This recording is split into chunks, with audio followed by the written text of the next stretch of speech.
You work out. The next day, you are sore. Nothing unusual. But the day after that, you are still sore. And the day after that. What used to take 24 hours to clear now takes 72. What used to feel like mild tightness now feels like someone hit your muscles with a bat. And when you finally feel ready to train again, the workout feels harder than it should, and the soreness starts the whole cycle over. You are not imagining it. After 40, muscle recovery does not just slow down slightly, it changes fundamentally. The biological mechanisms that repaired your muscles overnight at 25 are working at a fraction of their previous capacity.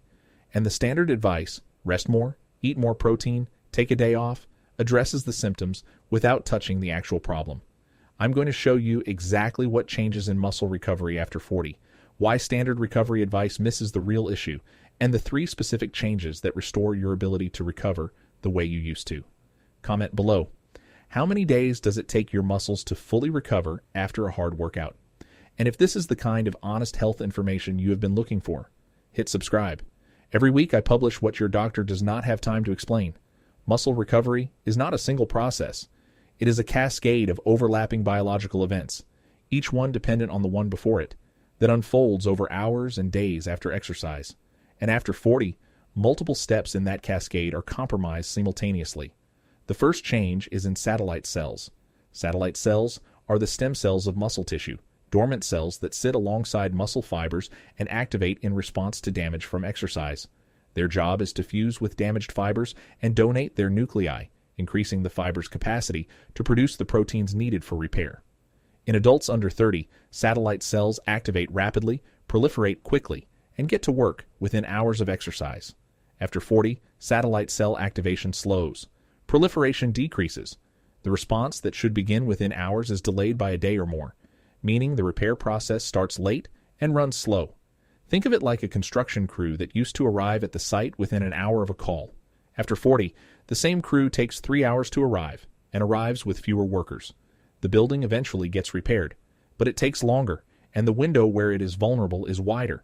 The second change is in protein synthesis rates. Muscle repair requires the production of new contractile actin and myosin to replace damaged fibers. This process is called muscle protein synthesis. After 40, the anabolic stimulus required to trigger adequate protein synthesis increases, meaning the same workout and the same protein intake that maximized synthesis at 30 produces a significantly smaller response at 45.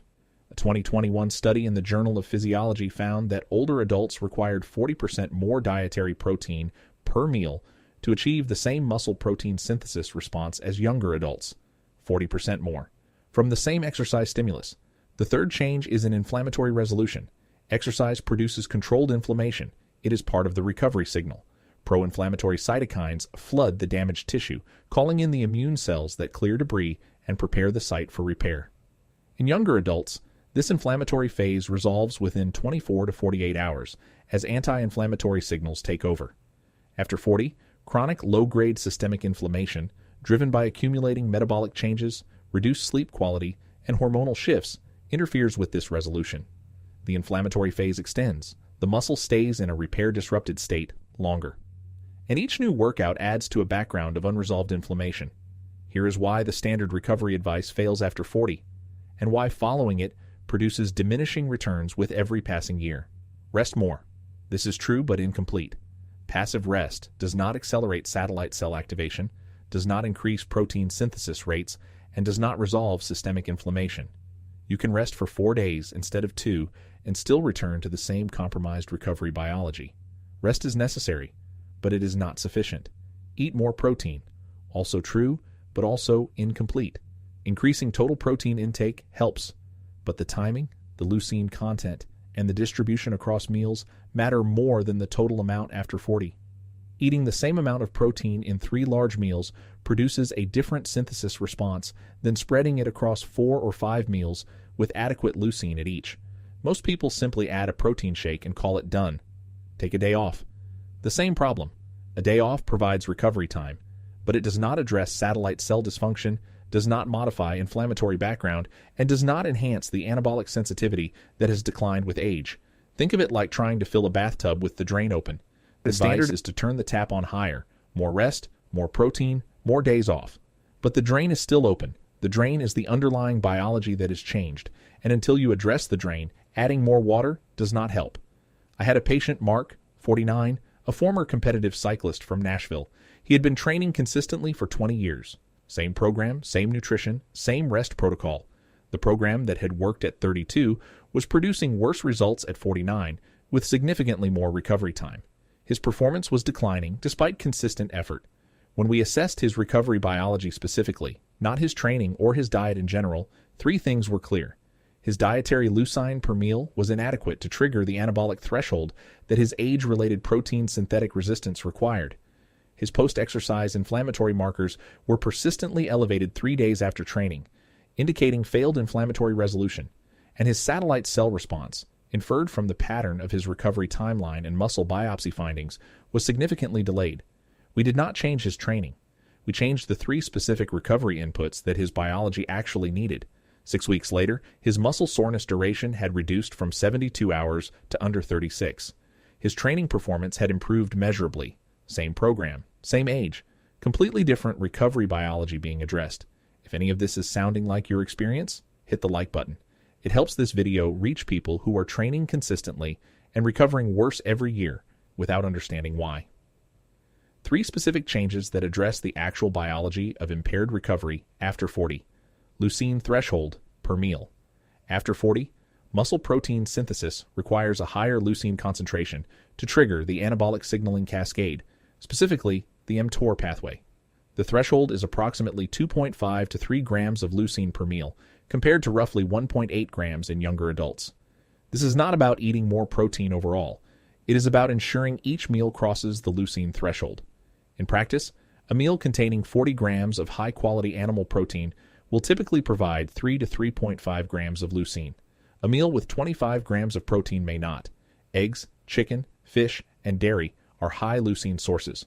Plant proteins are lower in leucine per gram, meaning plant-based adults over 40 need to pay specific attention to leucine content rather than just total protein. A 2020 study in nutrients found that ensuring leucine threshold per meal rather than just adequate total protein produced 32% greater muscle protein synthesis response in adults over 45 compared to protein-matched diets without leucine focus. Active recovery on rest days. This is counterintuitive but consistently supported. Passive rest, doing nothing, is less effective for recovery after 40 than low-intensity active movement. A 20 to 30-minute walk, light cycling, or swimming at 40 to 50% maximum effort on rest days produces several recovery-enhancing effects that passive rest does not. It increases blood flow to damaged muscle tissue, delivering repair substrates and clearing inflammatory metabolites. It stimulates gentle satellite cell activation without adding new damage, and it reduces systemic inflammatory markers through the anti-inflammatory effects of low-intensity aerobic activity. A 2022 study in the European Journal of Sports Science found that active recovery on rest days reduced muscle soreness duration by 28% and improved next session performance by 14% in adults over 45 compared to passive rest, even though total training volume was identical. Sleep quality as a recovery intervention. Growth hormone, the primary hormonal driver of muscle repair and satellite cell activation, is secreted in pulses during deep sleep. After 40, deep sleep duration decreases and growth hormone secretion with it. A single night of fragmented or insufficient sleep reduces muscle protein synthesis by up to 18% the following day. Independent of nutrition and training, the most direct intervention is sleep consistency, the same sleep and wake time 7 days a week. Consistent sleep timing maximizes the proportion of time spent in deep sleep stages. Cool room temperature, 65 to 68 degrees Fahrenheit, extends deep sleep architecture. And no alcohol within 3 hours of sleep. Alcohol specifically suppresses growth hormone secretion during the night. A 2021 study in sleep medicine found that adults over 40 who improved sleep consistency by maintaining the same bedtime within a 30-minute window showed significantly greater muscle protein synthesis rates and reduced recovery time compared to those with irregular sleep timing, independent of total sleep hours. Your muscles are not recovering the way they used to because the biology underneath recovery has changed. Satellite cells activate late.